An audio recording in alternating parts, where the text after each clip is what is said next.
Anyone attracted by the glamour of the Royal Marines can find all he wants of it on the Brecon beacons any February afternoon.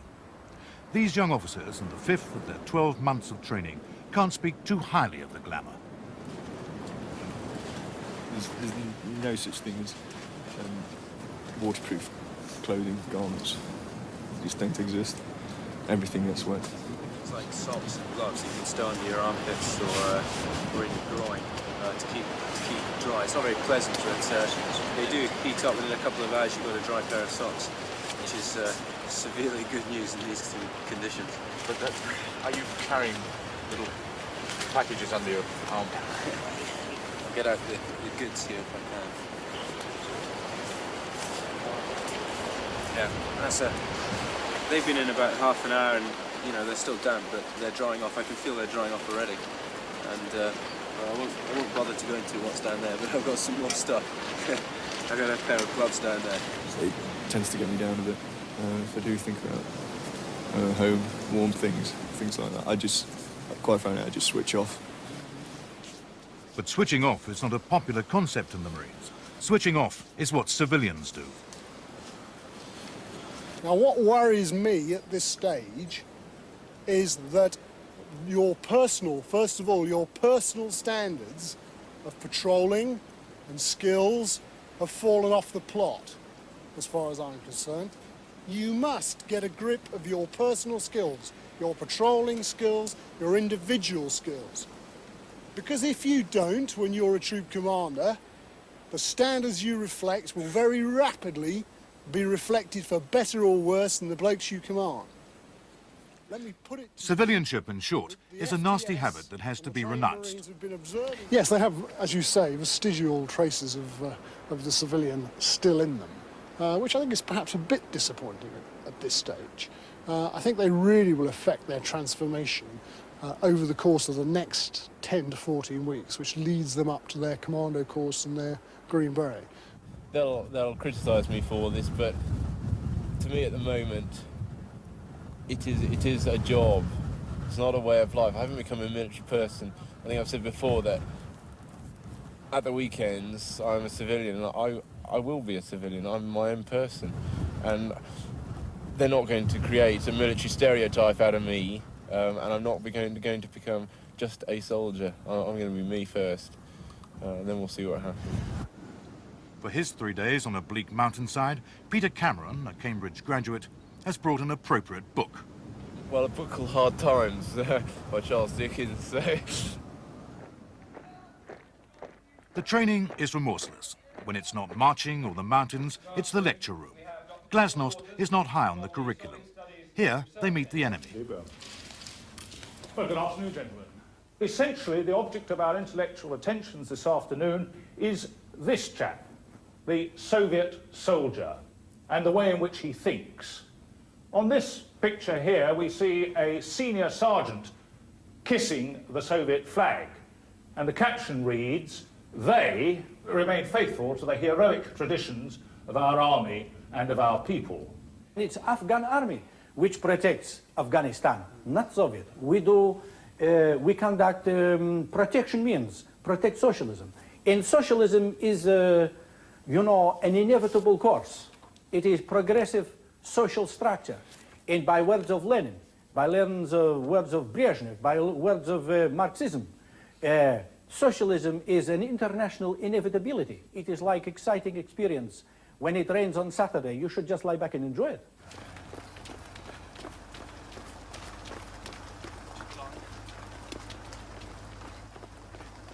I find the physical the most difficult part about the whole course, especially with commando training coming up. The training just seems to drain your body all the time. It's 11 p.m. After another exhausting day, Jim Trotman craves nothing more than sleep. But there's still homework to be done. What eventually will he dream about?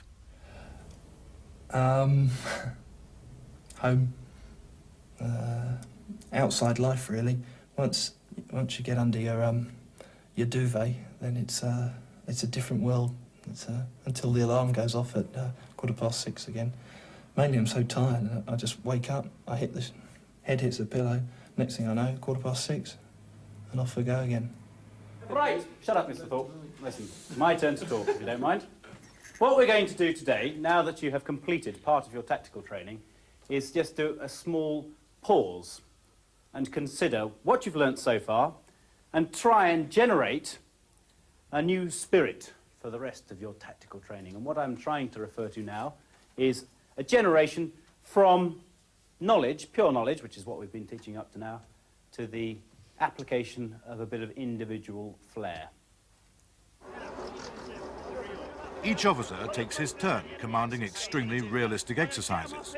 Right. Get them to section commander and go around and place them in their box. Best thing to do, okay, is to get all the section commanders in on you, all right, and tell them exactly where you want to put them out. Okay, it'll save a lot of shouting and drama. Right, sir. Mr. J, come in! Davis! Davis! Move! Move! There are tanks, fighters, live explosives, and real CS gas. Gas, gas, gas! Okay, mate. What I need to do, I need to reorg your section from 12 to 4 o'clock. Yeah. Okay? Yeah, no problem. Well done, good man. Get Mr. Amos on me. Right, 84mm. I want you 12 o'clock on the road covering a tank strap. Down the road. Stay this side of the road, yeah? Good. Right, All we're going to do is face up the road. That's all right, I've got it. Right. Troop sergeant, start getting around these blokes, checking their arcs, get all the cash ammo states off them. Start there on the ones... I'm very pleased with the way it went, and I think the DSR too. I hope they are. Enjoyed it. Best bit of the exercise so far for me. I love it. It's great. Really did. It put me on such a high. Brilliant. It really was. Right, today we're going to grid 598682, which is an old mine. But for others, the course has become too much. One of them is Colin Young, who enlisted straight from a school career in which he wasn't used to coming second. Opting out requires courage too. He's to join a company called W.H. Smith. I came to the end of December and the Marines said to me that I wasn't good enough and I need to improve a lot to get up to the grade that they required. So during January, I gave 100%. Got to the end of January, I finished an exercise and said, right, we still don't really think you're there. So sort of sat down and thought about it, rang up a lot of friends, spoke to my parents, and decided eventually that if I was going to be in a career, I wanted to do well at my career, because I'd done well at school in what I did and what I enjoyed, so change of direction was needed. So I went to see Lieutenant Darwellstone at the time, and I took a week's leave, think about it, and at the end of the week I decided to leave the Marines, resign. But I think if I'd had a year off and gone around the world, looked after myself for a year and lived away from home, I'd have been much better. I'd probably stood a much better chance and had no problems with the course. Physically, I wasn't too bad. I mean, because I was sort of fit anyway when I went in, and I got on okay with that. It was more actually the management side of it, and the fact that I was with people who were better than me, which I'd never been in a situation like that before. And previously being at school, I was sort of like the best at sport, and no problem whatsoever. And suddenly I'm in a situation where everybody's sort of fitter than me, and better mentally than me, and better grades at A-level, whatever, and sort of problems there. Do you think, even though that 5.5 months has helped you in your new career? Oh, yeah. I mean, I sort of grew from being a school kid to an adult in those 6 months, whatever it was. Definitely, yeah. Some young men come before me and request to resign, and the Corps is very sad about it and wishes they would stay. In other cases, some young men come before me and request to resign, and I think there's a mutual understanding that that is probably a wise course of decision. And in a few cases, we ask a young man to leave because we don't believe that he would be suitable. And some of them join, having been through the Potential Officers course, the Admiralty Interview Board, and visits where they become more aware of what the Corps is about. But they join and they get into it, and they find that really this life is not for them. This military life is not for them. And that is totally understandable. And there are many people for whom the military life just does not suit. There's good reason to pay close attention to these exercises in peaceful Devon lanes. 6 months from now, some will be doing it for real in Northern Ireland.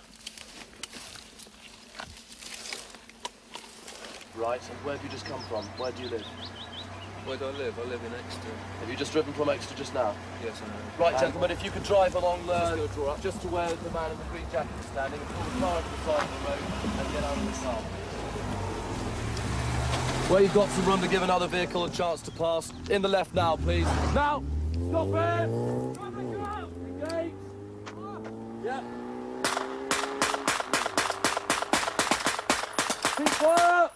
You've really got to have a good think, you know, if I shoot this bloke or if I attempt to shoot him. It's like the world's biggest court of inquiry. stopping a vehicle if it doesn't want to stop. I mean, is it somebody who's just not going to stop for the sake of it, or is it two terrorists? We spend a lot of our time here really teaching you the disciplined application of extreme violence, which is basically what we do. And it's strange then to come to a package like this, counter-revolutionary warfare, where we actually have to say to you, switch that off, because that's not the game.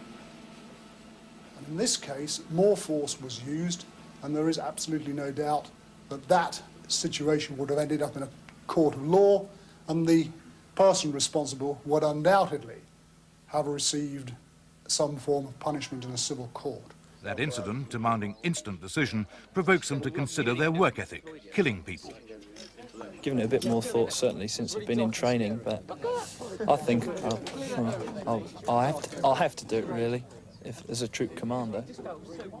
One day, and it might be a decision that you regret afterwards, but responsibilities to the men and the job. What I dread is after the situation, you know. I have actually taken somebody's life, you know. And you automatically think of whoever it may be, whether it be Soviets or whatever, you know, you think there's somebody's son, isn't it? Most weekends are free, but for a very good reason they don't leap into sports cars and dash up to London for a night in Annabelle's. You sleep for 6 or 7 hours like a log, and then you wake up tired again. You've got to go, you know what I mean? You wake up, you know, rings around your eyes and everything. It's an effort to lift yourself off the bed, and you get up and get going again. The blokes run down a bit, so their bodies are not working as they should do, so they're not repairing as well, and getting all pussy and everything, going septic. With the webbing burns on your back, then they're just not healing up at all. This chap over there, he's got hideous webbing burns. You want to see them. Come on, what about the one behind my ear? It's got one burn spoon, my ear is too much. Is your function more? Get that bit of skin off and put it in your pie, you know? They obviously get worse than that. There are blokes who are much worse, but constant rubbing, you know? And it's just more or less a burn, that's all it is.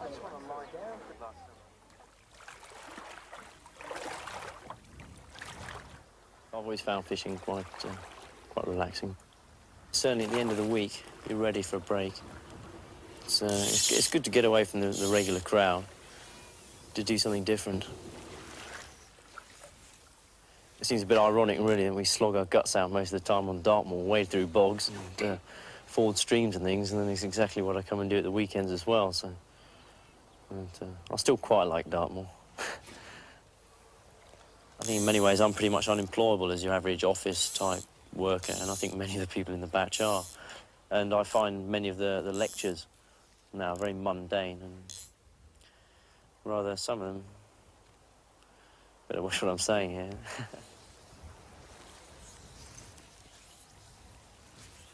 Do you ever think about what is going to happen very shortly? You could be joining a commando unit going to Northern Ireland. Yeah. Yes, I do, actually. I think maybe a lot of people don't. But I think about it quite a lot. Along what sort of lines? Along the lines of just you wonder how you'd cope in that situation, because nobody knows just what they're going to do the first time they really run into some trouble. Nobody knows what's going to happen, how they're going to cope, what their men are going to think of them after it, or you know, maybe they'll get the sack, you know, maybe they'll get shot, or you know, Kazovac, or whatever. Slowly, the metamorphosis from civilian to soldier is taking place. How do their own friends regard them now? Sometimes they treat you with a bit of awe, and sometimes a bit of suspicion, because you're in the forces, and sometimes because you're in an organisation which represents the Queen, the country, or whatever. They sometimes think, you know, is he still okay, as it were? Joining for Queen and Country was not a prominent reason for me. I wanted to join because I enjoyed the outdoor life, and I wanted to have the responsibility. It does come into it, Queen and Country, but it wasn't my prominent reason. So I never really get derided or laughed at for it. In fact, a couple of my friends sort of wished they'd done the same thing in a way, I think. I don't think they treat me differently. I probably treat them a little bit more differently. They take me the same way, but I look at them and it's probably very pompous, but you automatically, you think, oh, well, you know, they've not done what I've done. For many, this is the turning point. Out there, the civilians, the civvies. But you are now Royal Marine. My girlfriend said I once went to see her and I was talking about the civvies, and she hit me and said, well, I'm one. But we walk around, and if you see someone with pink hair and whatever, you know, bloody civvy. It's a strange sort of standard they put on you, because you feel so much cleaner, because, you know, you dobie 2 or 3 times a day at times, and you wash your shirts each night, etc. You just feel cleaner in a way than everyone else around you. I feel I've changed. I've grown up a lot, having coming straight from school, mixing with these guys who, some of them 6 years older than me. I've had to grow up fast, and I think I've got a little bit more confidence as well. And I've had to use that confidence to bridge all the problems that I've had, all the little walls there are to climb before you get there in the end.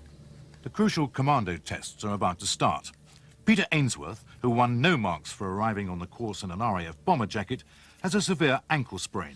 I'm sure with enough strappings and enough painkillers, I'll get through.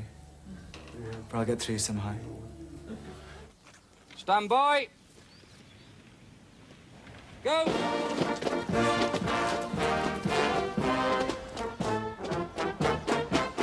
The commando tests, quite simply, are what separate the civilian from the Marine. 5 weeks of an endurance course, a Tarzan assault course, speed marching, and a 30-mile yomp, all carrying 35 pounds against the clock.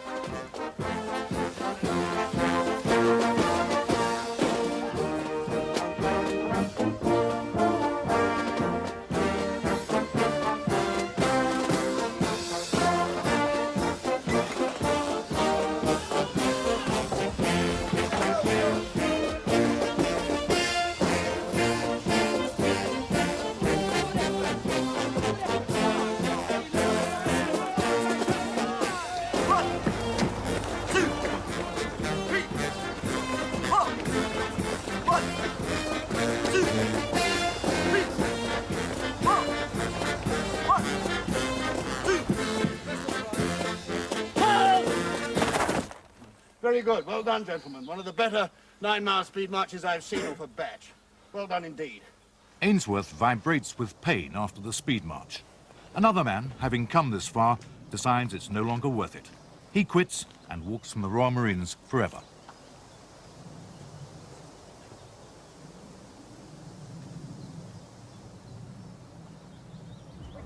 The Tarzan assault course is simply the last place you need to discover a fear of heights. Jim Morris did just that, so they sent him straight round again. Come on, Jim. Get your time here. Aggression, Jimmy.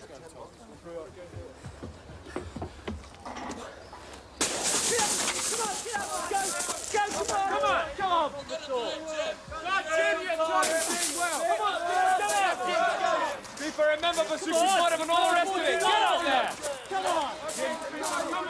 Right, left arm towards me. Come on. Push. Relax. Come on. Now, right leg up. Come on. Bend your right leg up. Left leg forward. Left leg forward. Get in there. Left leg forward. Come on, Mr. Morris, you've got to start working. Come on, Jimmy boy. Come on. Okay, Creeper, come on. Don't stop for the camera. Come on.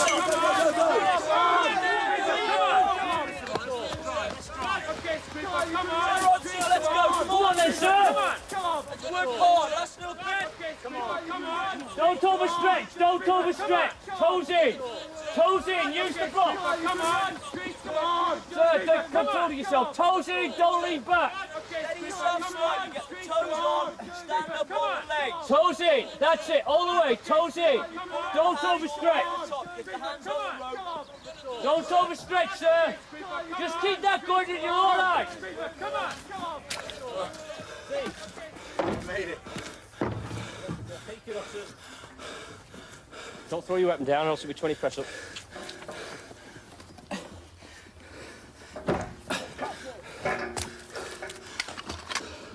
Got that water bottle. Okay, so how do you want to cut the test? Into the nose, out through the mouth. Well done, Jim. Cheers, mate. You alright? Yeah. Well done, Jim. You look a bit silly. Mate. I don't know. Did I or you? Did I? Right, so what you did was a good effort, but you did it in 11:45. You'll get a rerun on Saturday, all right? That 15 seconds should go. Okay, sir? Okay, sir. You've got to cross there, you've got to cross the chasm. All right, you've got over what was your problem. All right, that is your first run, you know that. So you can't complain on 11:45. All right, you know you've got 15 seconds to knock off. Right, okay, sir. sir, and you can do it. Stuff. All right? Okay, sir, fall in with the rest of them. 1 week of nightmare anxiety later, Morris ran again.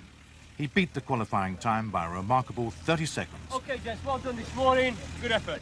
Well, welcome to the 30-miler brief, your last test of the Commando course. 30 miles across the moor from Oakhampton down to a place called Cross Furzes, which is near Buckfastleigh. The whole thing to be completed in 7 hours by syndicate. 30 miles in 7 hours, carrying 1/3 of a hundredweight. Nice big breakfast, sir. Nice big breakfast. No, they won't give you a cereals on 30 miles. Nice big breakfast. Make sure you get strapped down your sirs. You've got your plates, Colson. Thanks.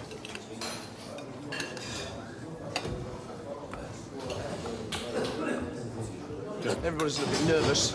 I don't think anybody slept particularly well last night. It was really hot in the accommodation. It's going to be everybody's combined effort. Stacks of umpha. Some chap shouldn't even be walking, let alone doing a 30 miler. I've had it nice a couple of times yesterday, my ankle, and it's been heavily strapped up, so I can't actually move it very well. Just, hopefully it'll hold out. Yeah, I don't reckon I've ever walked 30 miles, let alone run 30 miles in my life. Nervous. I don't think anyone isn't. What are you prepared to do in order to get through this success? Pull my hands and knees. You're the only man here who looks like he's done 30 miles before he starts, Mr. Ray. Well, I'm always this ugly. I didn't get any sleep last night. Just could not sleep. But I don't feel too bad overall. Apart from the old ankle, but that's by the by. You're looking forward to it, though, Mr. Colson. I've waited for this moment for a very long time.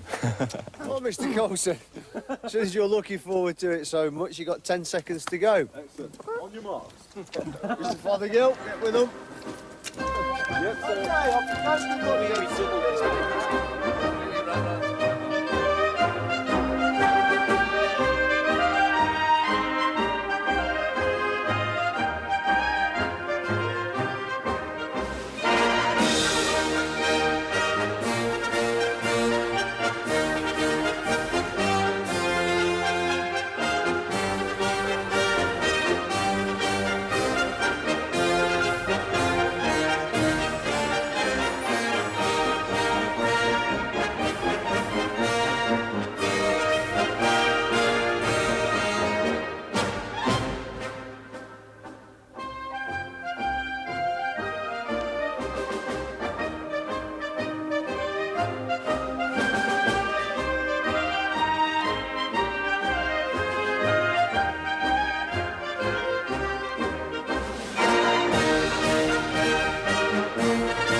Table. Well, let's get some of these fluids down the neck. Straight in there. Fruit.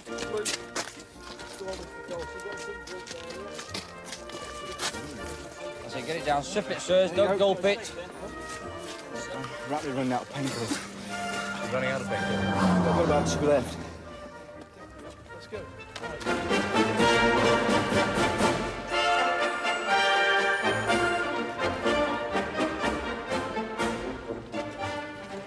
For those who make it in time, there waits the Green Beret, a symbol of graduation into one of the world's most renowned fighting units. It's no macho stunt. In the Falklands War, this man, Brigadier Andrew Whitehead, marched 4-5 Commando the entire length of West Falkland, each man carrying 120 pounds.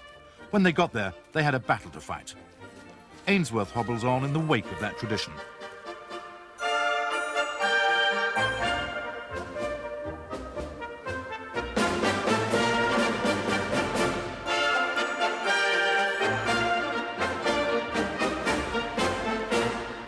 They've got a problem because they made a navigational error on the first leg, which slowed them down. They're also carrying a guy who we knew is injured. So they are pretty pressed. I mean, they've been running for 4 hours 21, and they really need to complete the next leg in about the next 35 minutes if they'd have a fighting chance of getting in. What happens if they don't? Quite simple, they go around again. We have to do a rerun.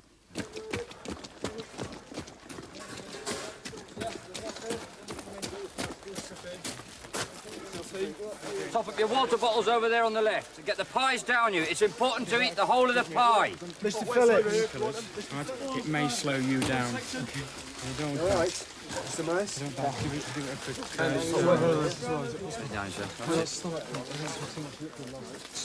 Get yourself pasty. Hot wet over here, tea, sirs, on the left. There's the orange and the water in the centre. What I'm intending to do now is to actually speak to the instructor, probably pull back the one guy who, through no fault of his own, is injured, to give the others at least a fighting chance of getting in. I mean, they can still do it, but they're going to have to work damn hard. But Ainsworth refuses to be pulled out, and such is the team spirit now that his colleagues wouldn't drop him anyway.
First syndicate has got 8 minutes.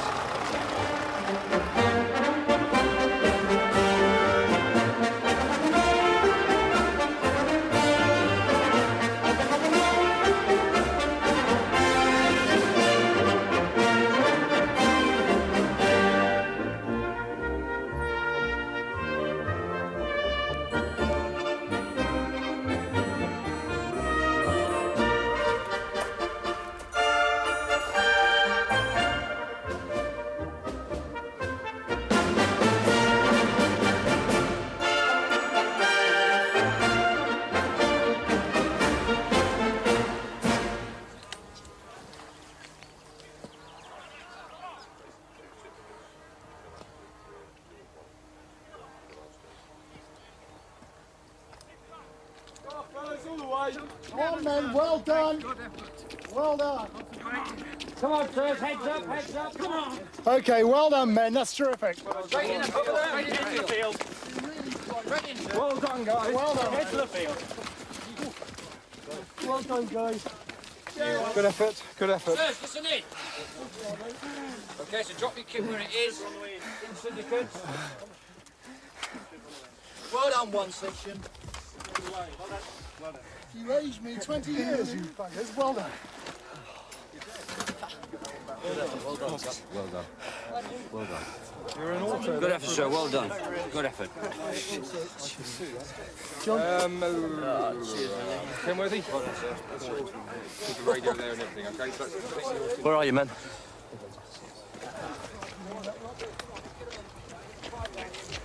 Well done, men. Well done. Good effort, sir, well done. Straight in. Straight in. Well done, guys. Well done. Heads up. all the way. Well done, sir. Syndicate 2, son. Right, lads. What's it like being a young troop commander now? The green hats on your head. Leading men, 30 of them. Pretty good, Colson. What it's all about, sir, isn't it? Guts, determination, effort. But they really pulled it out of the bag, Yes. didn't they? Yes. Surprised us all. Absolutely. Beat the A enemy. couple of few worried officers, weren't there? Beat the enemy. The enemy is the clock. Well, we haven't End of got the there year, yet, of so course. we've got another syndicate, another two syndicates Yeah, to come right. through. Okay. Well done! Won't crack out the champagne just. Well on, Slack. That's a fine time. soon here, sir. And the verdict is... It's worth it. You're getting us past it at the end. Notice how much I love you. Please don't take my sunshine away. That was some nice fishing here down at Hexford. Did you see that, I George? saw the herring and the buzzards and everything, yeah. Did you? Yeah, yeah. We had skylark today, lapwing. Hardest thing I've ever done in my life. What can you compare it with? Nothing on earth. The chopman's got his shonk on camera again. Not bad, eh, son? Still composed at the end of 30 miles.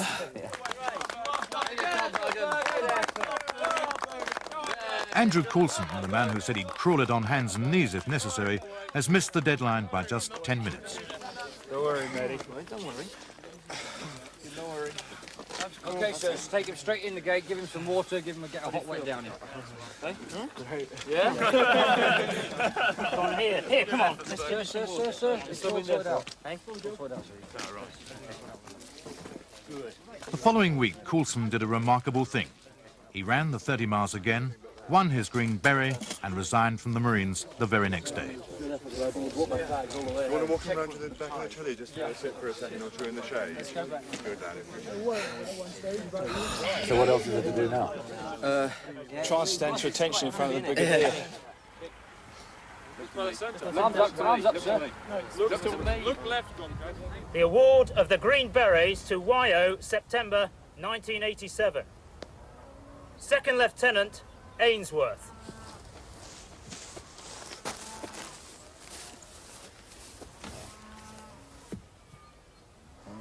Good effort. You're in first syndicate, weren't you? Hold on. Good effort.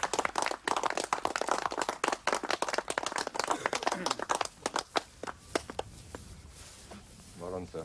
Second Lieutenant Keep smiling. Amos. Were you in 4-5 again? That's it. Away you go. Well done, sir.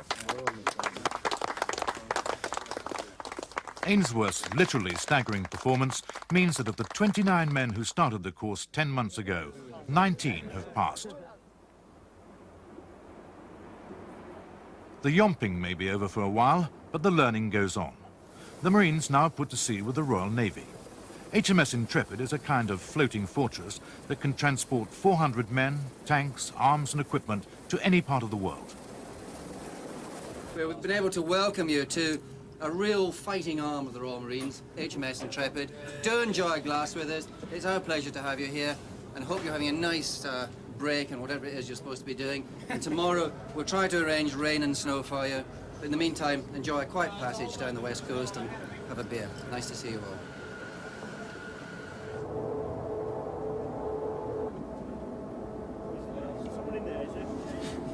You will get well. Intrepid is no mere training ship. It first proved its value in a new form of strategic warfare in the Falklands campaign.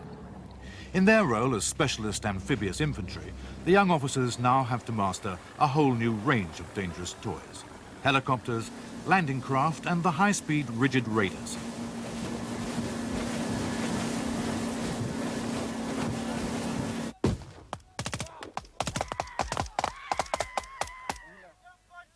What they're attacking, for the moment, are some deserted islands in the Hebrides.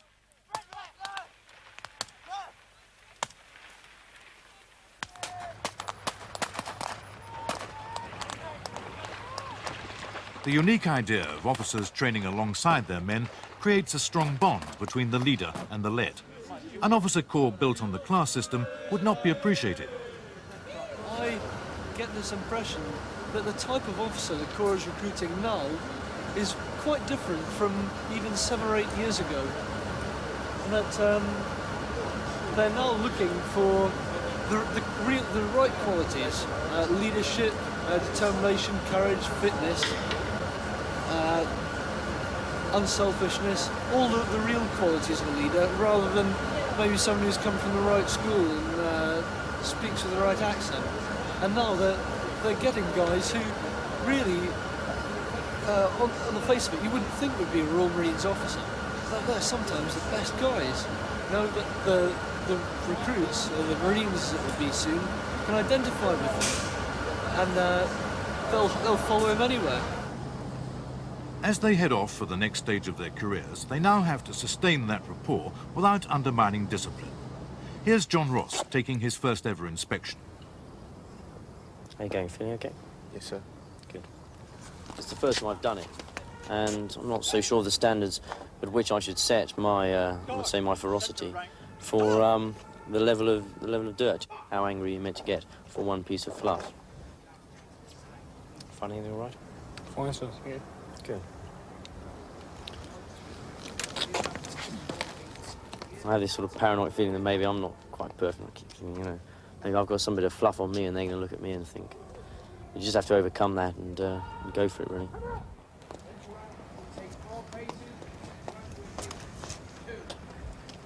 You look at a guy, and if he's up to the required standard, then you let him know that, you know. And if he's above it, you know, say, well done, good turnout.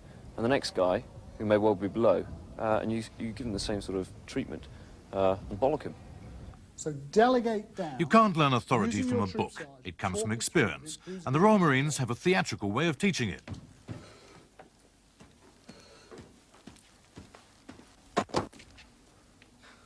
Sir, I am PO 12345 Mike Corporal Bulmer. So, hold it a minute, Corporal Bulmer. Just stand a metre further back from my desk. And Sir! Start all over again and keep the noise down, OK?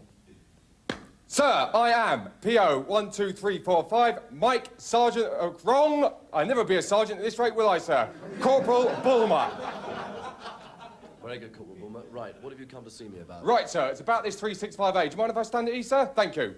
Right, sir. Corporal, I've just... stand to attention. I will Sir! tell you to stand at ease when that is required, OK? OK then, sir, if that's Carry where you on. want us to be. Right, sir, it's about this report. What's this loud and exuberant supposed to mean? Dictionary fall open on that page, did it, sir? Loud and exuberant. What precisely, sir? Precisely I mean, me. describes the manner within which you've just come into my office. Keen, sir, that's the trouble. They're you, straight out of training, you reckon you know it all. But they teach you down officer training wing these days. I'm qualified to write that. Not only that, the company commander is qualified to read it and endorse it, which he has done. So Well, how can you well, argue he wouldn't have against endorsed it, sir, if you hadn't writ it, would he? Now, No, you but- writ down there, sir, but he perfectly would endorse slagging it. me off, sir. Ruining my career, sir. I mean, they're you in what, for a few years? At the moment, I've got another Corporal, 10 your years to career serve you, sir. deserves to be ruined. OK, do you understand? Well, no, sir, I You're don't in- at all. you're in serious He's trouble threatening at the me, sir, moment. Sergeant, he's threatening me. Getting up to hit me, sir. No, I wasn't getting up to hit you, Corporal. Stand him over. Stand him over. Stand me, that's right, thin me out, go on, get me out of the office, just because I'm getting to my next point. Corporal, get outside. I'm going to go... and Well, see that's the very same. nice, isn't it? Oh, thin me out. All right, overplayed, you know, overacted. I mean, obviously, Colson Bulmer is in the wrong profession, but I mean, it still does illustrate a number of points, right? What's the first thing in that sort of an interview? Take control. He was getting too mixed up rather than just shutting up. Take control. You've got to hold the upper hand, obviously. It's end of term at Lympstone. The young officers prepare for the summer ball, still doing the donkey work themselves, while awaiting their final reports. 10 months ago, Jim Trotman was apprehensive about ever making it. I was worried how I would react under pressure when pressure was placed on me, especially in the field. That's where the Royal Marines' job is, in the field, not so much on the parade square nowadays. And I was worried about my ability to how I'd cope with the field, basically. How I'd cope with orders, pressures of leadership, I suppose. So what I'd like to do is read you your report. Okay. Trotman's consistent performance in Part 2 training established him as one of the top men in the batch.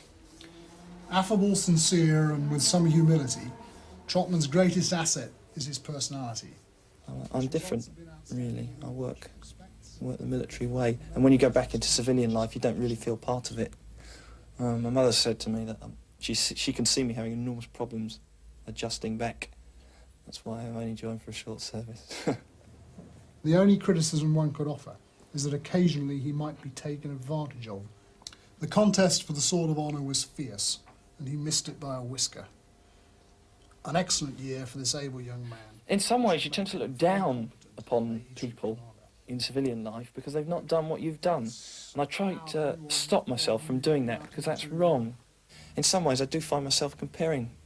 I mean, I don't know, a place with lots of other people, parties or whatever. Nightclubs used to be a great one at Christmas, first Christmas Eve. You go home and you think, look at them.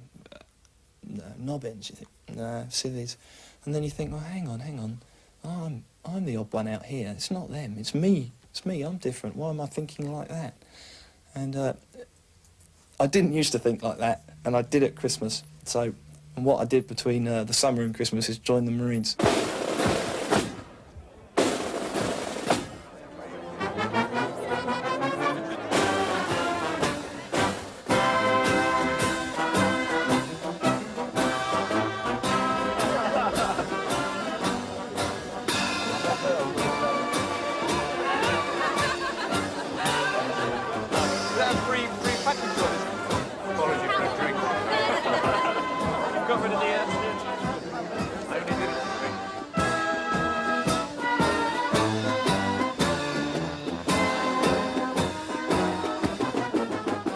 It's been an unusual education, compounded of fear, indignity, fatigue and unrelenting pressure.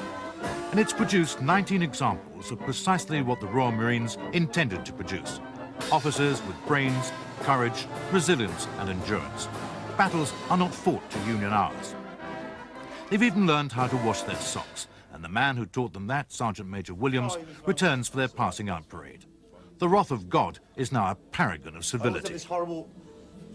I remember when one batch they marched off, there was an officer with his collar out here. Sorry, Major. Sorry, I got that wrong last time. Congratulations. Okay. Thank you very much. Glad to see you've done very well, actually. Where are you going? Commando. Good. Okay. Well, okay, I just hope it stops raining, doesn't it? Yeah. I'm a bit worried about your technique. That'll be all right. Sam Brown's looking gleaming. That's all right, isn't it? Yes. Smashing, yeah. Good job. Yeah, fine. So there'll be no problems there. Well done, Miss Van Horse. Thanks very much. I mean, that's sincerely, okay? So I must admit, when you first came here, you know and I know, I didn't think you'd be here today. And you've obviously come through at the end and done very well. And it's not because your dad's a colonel. All right, I know that, and you know that, and I'm sure everybody else knows that. All right, so where are you going? Thanks very much. Where are you going? 4-5. Good. The best of luck to you. All right, best of luck for the rest of your career, all right? Thanks very much. Keep going. I don't really think so much of God, Queen and country and even personal challenge and things like that. It's let's get the hell out of here. When I was at home this weekend, I was just looking through my bookshelf at home and I came across the POC recruiting magazine and I read through it, all the things that it said about YO training, and it was rubbish. Yeah, I was reading through it and it brought back the feelings I had before I joined, not really knowing what was going to happen, and it glamorised the whole thing. And that is one thing that training is not. Don't come here trying to clock up all the sort of great scout badges, like thinking I must be a great canoeist. I've got to be captain of the first 15 at rugby. I've got to be an all singing, all dancing, you know, lead from the front, sporty, that sort of individual. It comes across a little bit too harshly. I think you've got to come here with an open mind, and you've got to be able to keep that mind open while you're here. That's the important thing. You can play the hard, slightly detached, sort of officerly-like image, and lean on a little bit of unapproachability, so that, you know, obviously the message won't come through to you that the troop isn't, or whoever isn't performing as well as it should. And I hope I'll never let that happen. You've got to keep in touch with the blokes. They're very important. And if you're not in touch with them, then, you know, heaven help you on the day of the race. I'm patriotic, but I'm not doing the job for that reason. You know, I'm doing it for, as I've said, leading people, really. We're not all right-wing thugs, as people make out. And especially, I think people do try and encourage us to think about the things we're doing. Sometimes you have to do things which are wrong in the eyes of many, but you do it because you've joined up and that's what you're supposed to do. I perhaps have a slightly childish, I suppose, idea of heroism and this sort of thing. But, and I think I'll also get some sort of kick out of it. That makes me sound like some sort of pervert, but I think, again, it goes back to the leading bit, leading guys in action. It's the worst possible situation you can ever lead anyone in, and to be good at it would personally make me feel in my own mind that I've done a pretty good job, and I've done something which is much harder than what a lot of other people do. I just hope it stops raining. I don't think there's any chance of that.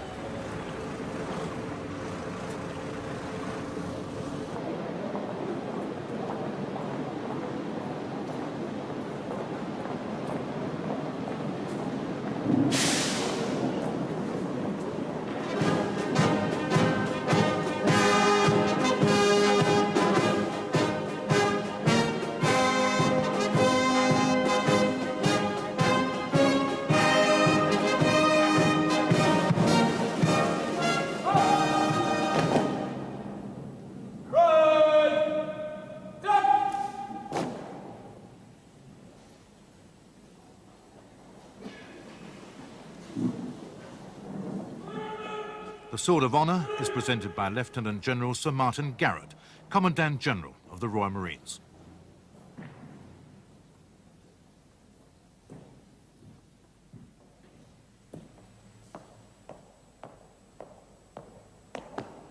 Sir, the young officer batch of September 1987 is fallen in 3 ranks at open order and awaits your inspection.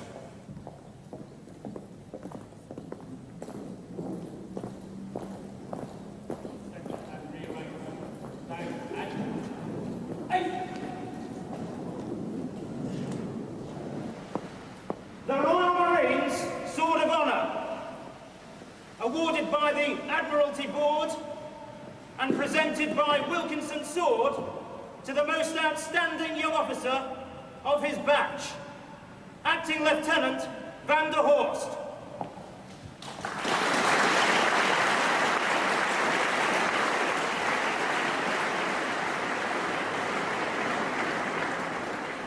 I don't in myself think I'm far and away the best. I think I'm one of the best in the batch, but I think it could have gone another way. Very much. Very much so. Thank you very much, sir.